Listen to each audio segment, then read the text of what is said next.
Hello friends, thank you so much for watching my YouTube channel and hope you're all doing good, right, in these troubled times.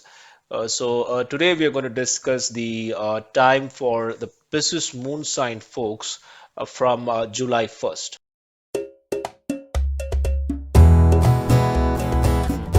So how is the time going to be for the Pisces Moon Sign folks, especially after the movement of Jupiter back? That is what we are going to discuss in this particular video, and also the planetary combinations and the upcoming time. Those are the most important points which we are going to discuss in this video. So in your chart, if you have your moon in Pisces, so this is a South Indian chart, and if you have moon in the Pisces sign, this video is for you. And also, if you are part of these three nakshatras, namely Uttarabhadra, Revati, and Purvabhadra, this video is for you. So coming back to the chart once again, on July 1st, the greatest benefic Jupiter transits from your 11th house to your 10th house. That's the major change which is going to happen on July 1st. And apart from that, you have Saturn sitting in the 11th house, you have Rahu sitting at 4, and you have Ketu sitting at 10th along with Jupiter. So in this video mainly we are going to focus on this house. This is namely your 10th house, also called as the Karmasthana, and this is the most important house in astrology because this pertains to our work or the karma which we have to do. So everybody, we are born with to do a specific a specific set of karma, and the work which we do, that gateway is actually seen from the 10th house. So the 10th house is a pivot of the horoscope, and since there is activity in the 10th house, we're going to focus we're going to focus mainly on the 10th house or your career house for Pisces Moon folks. So when Jupiter has come to the 10th house of your profession along with Ketu over here, so this Jupiter movement from your 11th to the 10th house is not a good transit. Namely, first, because Jupiter in the 10th house always gives issues regarding to the workplace. Well, it's a testing time, to put it in simpler terms, because Jupiter in the 10th house is not good for career, namely because the amount of disappointments which Jupiter gives. Well, he's preparing you for some better gains, but in this testing process where he'll try to discipline this house, we might face a lot of setbacks and disappointment. So that's one main feature. Whenever Jupiter transits the 10th house, it's time to be careful. Careful in the sense, this is not the time to expand or to grow up much in your career or to find out new avenues for job. No, this is not the time to play smart. So this time really when Jupiter transits in your 10th house is basically the time, as I said, not to play smart but to play clever, to lay low for some time, have a low profile, because you might face major disappointments. It is a possibility because maybe you might be overlooked for that important promotion which you were looking for. You might have to relegate your position to somebody else. There might be disappointments in terms of expectations of money. At the same time, you may not get the work which you wanted to do. So all these are some typical patterns normally when Jupiter comes into a 10th house.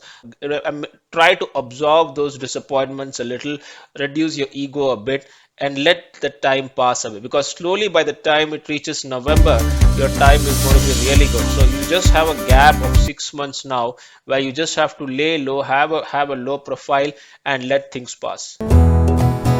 So we'll just see how Jupiter in the 10th house works. The another thing with Jupiter in the 10th house, why I'm saying Karmasthana is going to be tough for Pisces folks, because you have Ketu as well in the 10th house. Now Ketu in the 10th house is not again good for career, because Ketu doesn't have whenever you have Ketu in the 10th house, that means it doesn't give you a proper direction. You won't know where to go. It becomes it becomes you might get a wandering notion in your career. There is no specific direction. That was Ketu does, because Ketu is basically a spiritual planet. He's basically a disconnector, or he's basically a cutter. So what happens is he'll try to disconnect you from the profession, and he'll try to pull you more towards the spiritual aspect. So that's one thing which Ketu does in the 10th house. So that's another negative for Pisces Moon folks in the house of career. So both these planets together, not giving good results, will affect your career a bit. So that's the time when you have to be very careful and plan your career moves accordingly. Now, to understand more on the houses which Jupiter looks or impacts, let's check this the aspect of Jupiter. Now let's discuss. So the first house which Jupiter looks is your second house of wealth, of your family, and your money. So that's basically a house of wealth. That is one house which he aspects. The second house which he aspects is your fourth house, and your fourth house is your family, so Jupiter also looks at your fourth house, and the fourth house is family. Fourth house is your land, your properties. That's in the fourth house, and it also aspects the ninth house aspect of Jupiter. That falls on the sixth house. So the sixth house is the Dustana house. Sixth house is the house of enemies, debts, and diseases. From the 10th house, when he looks at the second house of wealth, so he creates issues in your workplace.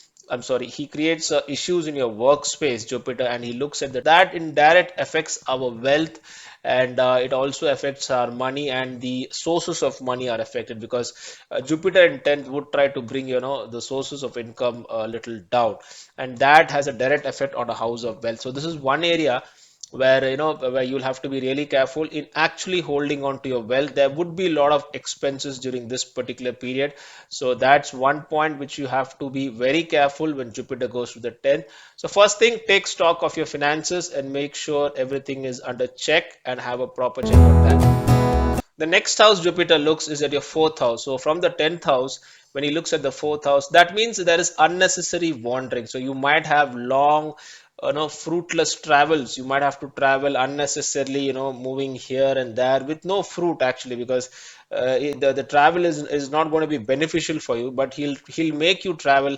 unnecessarily, moving places from here to there. You might even have to travel to other places for a job, or he generally tries to put that pressure on you.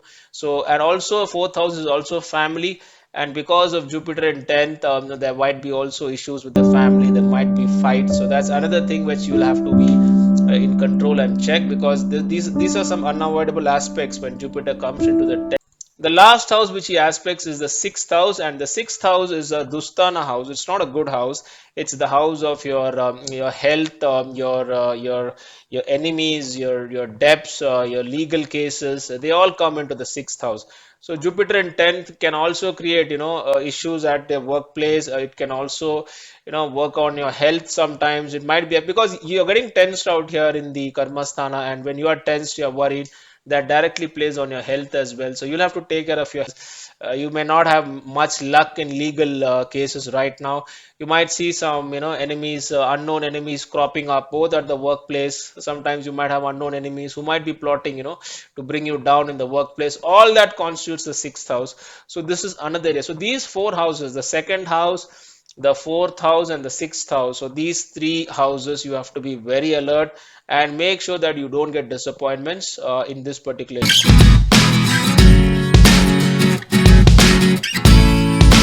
But now on to the good part. Now the very good part for Pisces. So I would say, a great happy news for you is that Saturn has transited to your 11th house of gains. Now that's going to be, a rock solid support for Pisces Moon signs, because Saturn on January 24th has come to your 11th house of gains, and that is the house where Saturn is pleased and is happy. And on top of it, Saturn is sitting in his own house in Capricorn, so he's very comfortable. So rest assured, all the issues which you face in the 10th house, you have a support with Saturn. So Saturn is going to be a savior.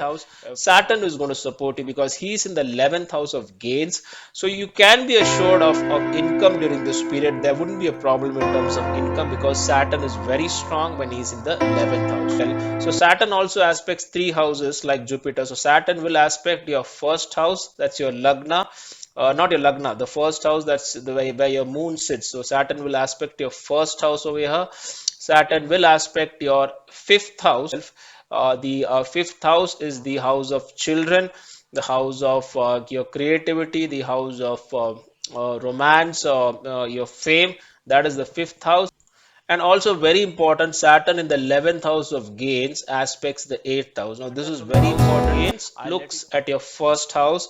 That means he's actually blessing you, blessing your physical self, and that means if you have any health issues as such, it should be actually under control, because Saturn, when he looks at from the house of gains to your physical self, your physical body gets the gain. So you might be a little more fitter and healthier during this entire transit for Saturn, because he's looking from the house of gains. So whatever health issues which are caused by Jupiter's aspect is actually negated by Saturn's good aspect to yourself. So that's one very good thing.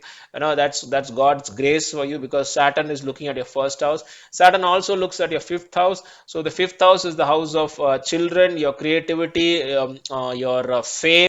So Saturn looks at the fifth house, means you have gains in this house. There might be good news in terms of children at this point of time. It can also work well on your fame, which you're working on. It house, he relieves you of many miseries. So that's itself you can take it as because it's not a wealth giving planet like Venus or Jupiter.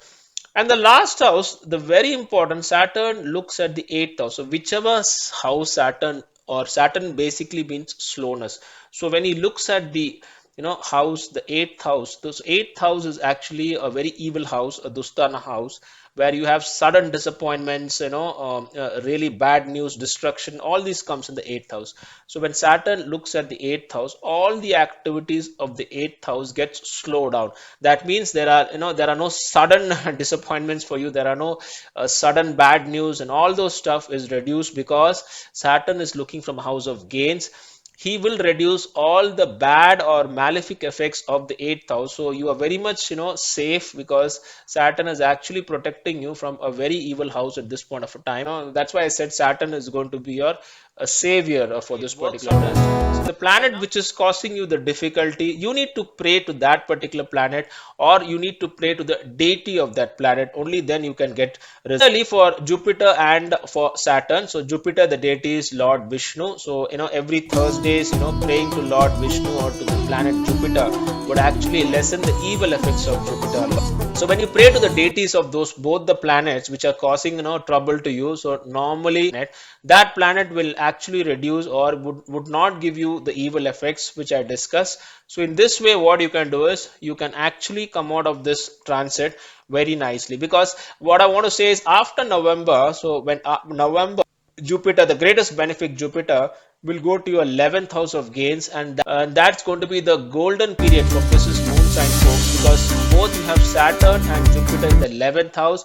And from November, it's going to be a golden period. You just need to hold on from the time from July to November, do the remedies, and you can easily pass these 6 months and wait for your wonderful golden time, which is going to come after November. So this was it, guys, about Pisces Moon Sign folks, and I hope you enjoyed the video. And if you liked the video, please do like and subscribe. Thank you so much, guys.